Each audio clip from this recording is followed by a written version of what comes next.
Hi, I'm Professor Stephen Moore. Welcome to C++ for Engineering.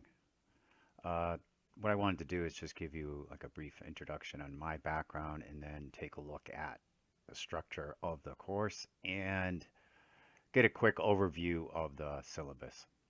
Okay, so I have a background in electrical engineering, an MS degree from North Carolina State University in electrical engineering, and an MS in computer science and engineering from the University of Connecticut.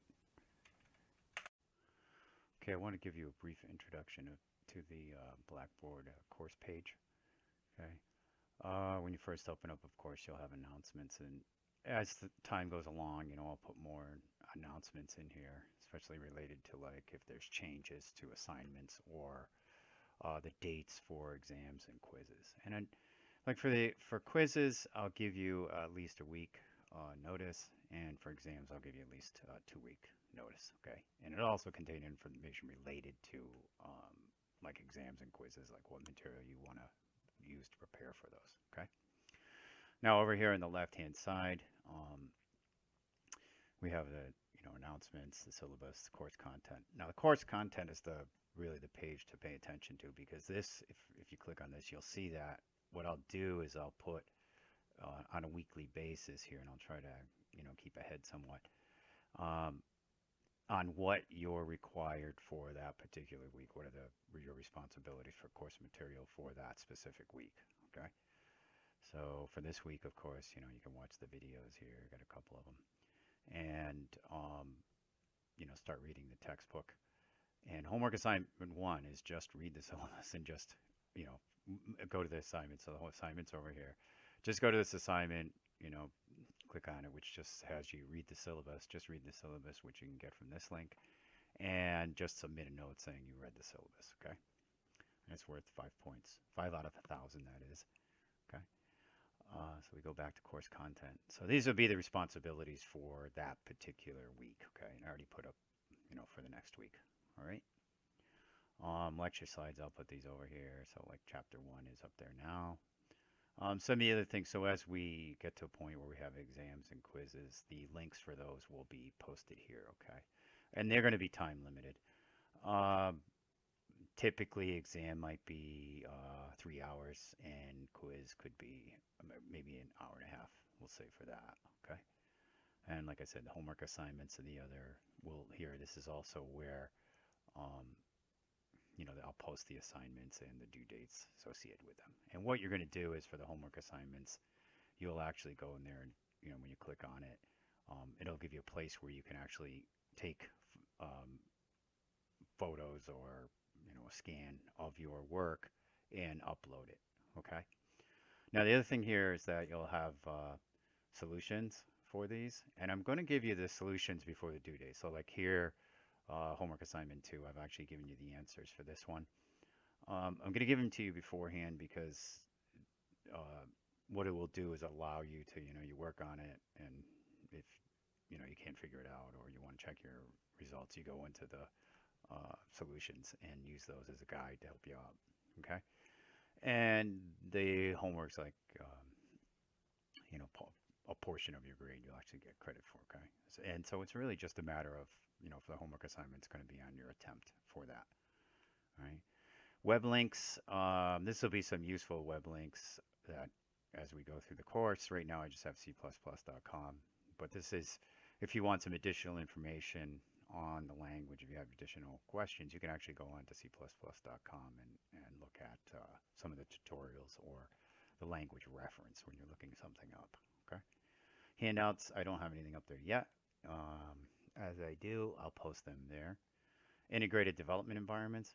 So when we actually go through and start writing code, we're going to be doing it in what's called an editor, a text editor that's inside of a integrated development environment, which essentially has all the tools for us that we need to create from, C++, which is, source code, which we'll write and convert that into some executable that can run on your computer. Okay.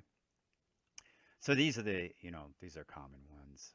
Xcode, that's Apple's version of it, or at least one of the versions of C++ or compiler or integrated development environment.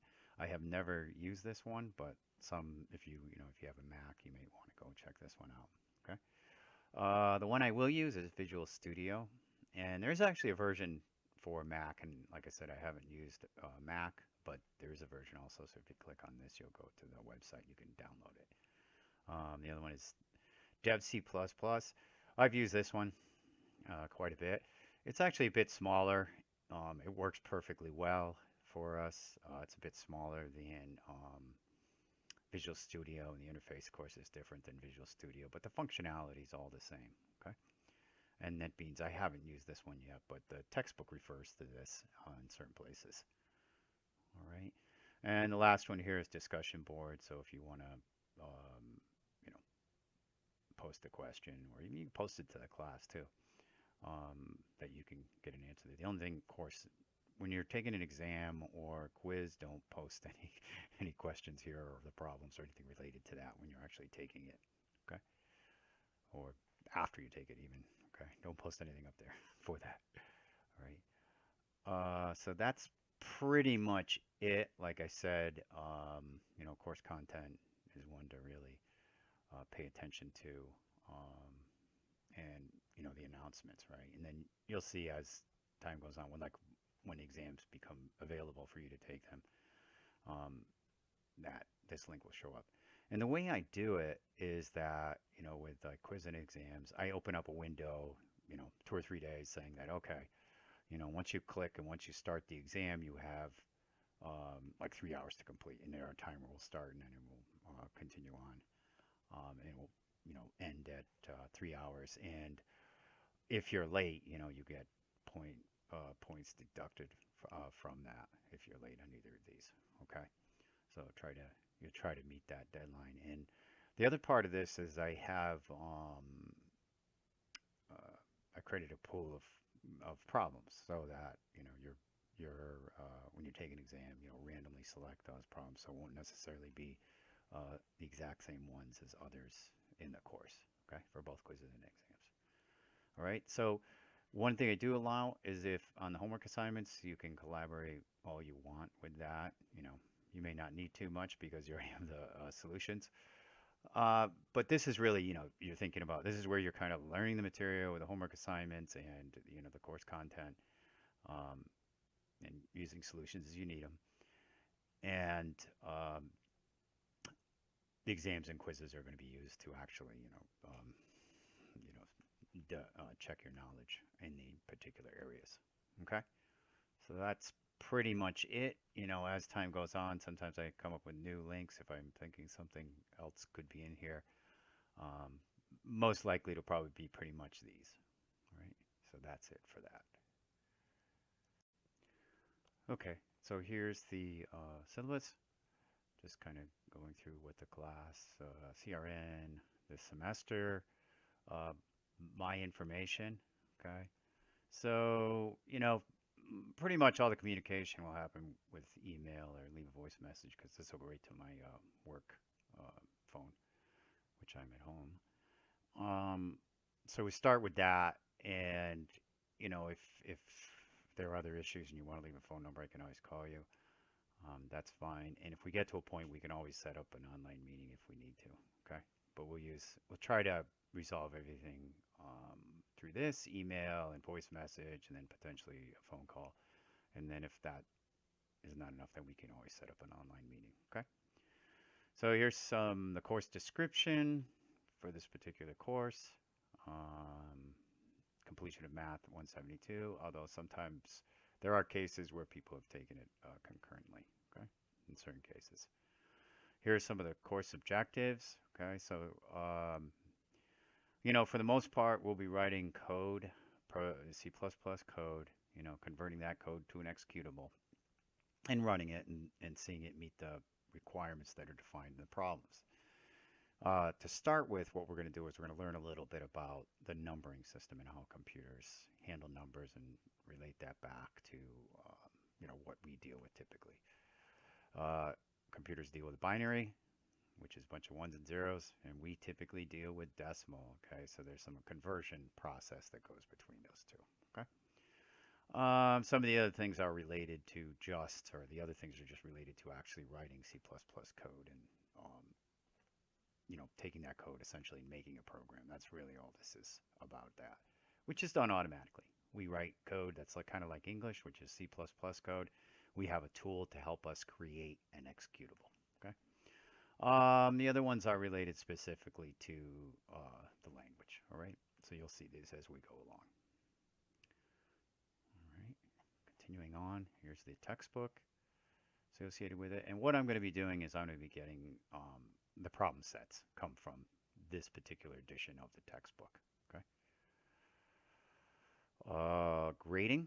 So the grading is going to be on 1,000 points. 1,000 points seems to work out pretty well, I've noticed, as I started to use this a few years ago. And so the homework's 150. This you can collaborate with others if you want. Okay, so essentially 15% of the grade is that. Okay, this is all, of course, the quizzes and the midterm and the final have to be done on your own. All right, and of course it's going to be done online and time limited. And the way you're going to get the problems essentially similar to what you see in homework, and you'll have to submit the code. Okay, or you know the first quiz will be based on what we learned in chapter one. But you'll have plenty of practice, of course, doing it with the homework assignments when you actually submit the CPP files, which are the source code. Okay, so we'll talk more about that. Midterm and the final exam. And here's the average, the averages and what they relate to in terms of a grade. And in the past, typically some semesters, this gets boosted. Your grade will be boosted. So if it comes out to be 920, it might turn out that I boosted everybody's grade a little bit, and now you've entered the A range. Okay. So I would only increase grades. Of course, I'm not going to decrease them. Right. So that's a possibility that it gets boosted a little bit at the end. All right. So you can get your academic okay through my comment course. And in the course, what I'll be using the grade book. So as I go along in the course, I'll be posting the grades. Okay. So if something's missing or there's some problems, you can always, let me know. All right.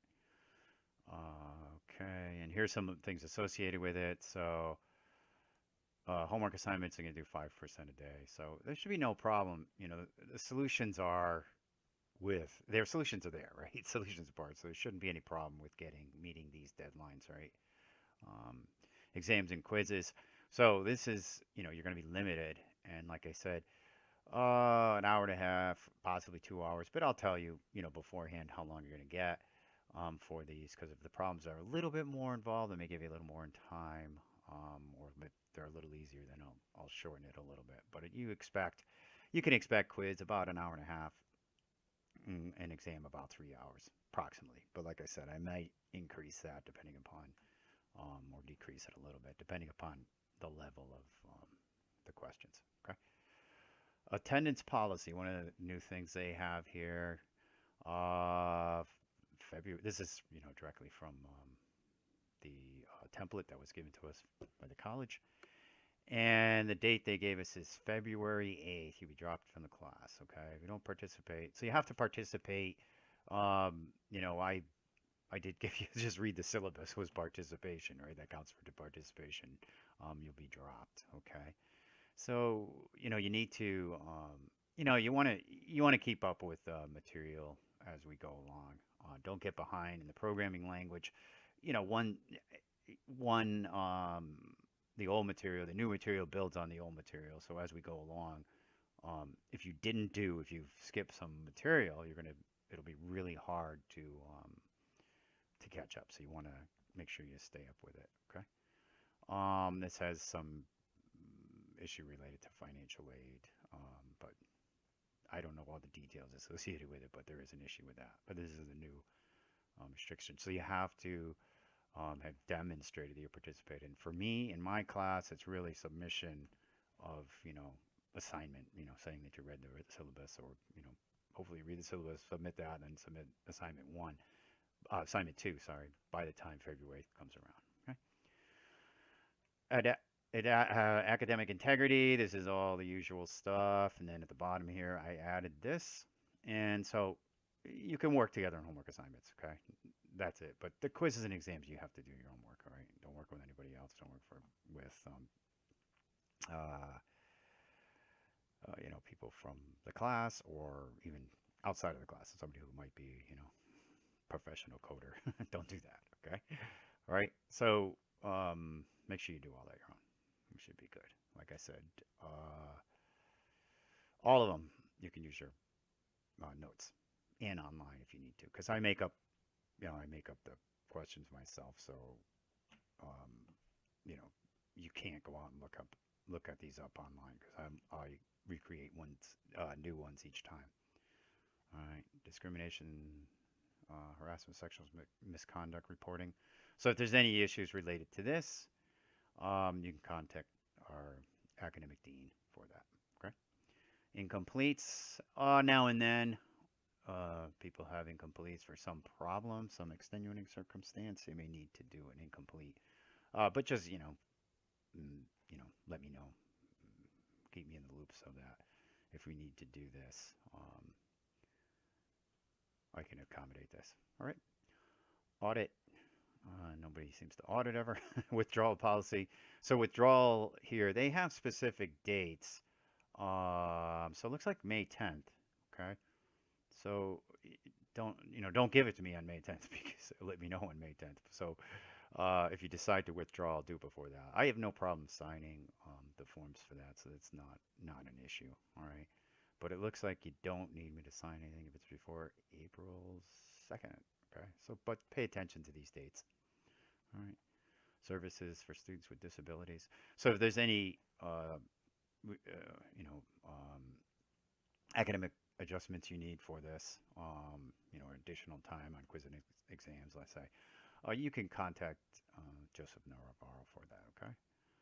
All right. Undocumented students. This is new. That's been added. So if you need more information on this, you can contact the Dean of Student Service Office. Okay. Here's the important dates for us. Okay, and this is straight from the the academic calendar for the college. All right, so you can pay attention to these. And the last part, just below this. It is here, isn't it? Oh, okay. So here's the tentative schedule. So this is basically what we're talking about. We're talking probably going to get through chapter 8 and then 9, 10 in here. This is like my optimistic view of this. I think maybe 1 or 2 semesters I may have made it down into these 2, 9, and 10. Typically, chapter 8 and then a little bit, of 9 and 10. I may find something that I want to do a little bit from 10 or a little bit from chapter 9. Okay? But that's pretty much what we're looking at for the semester. And that is that.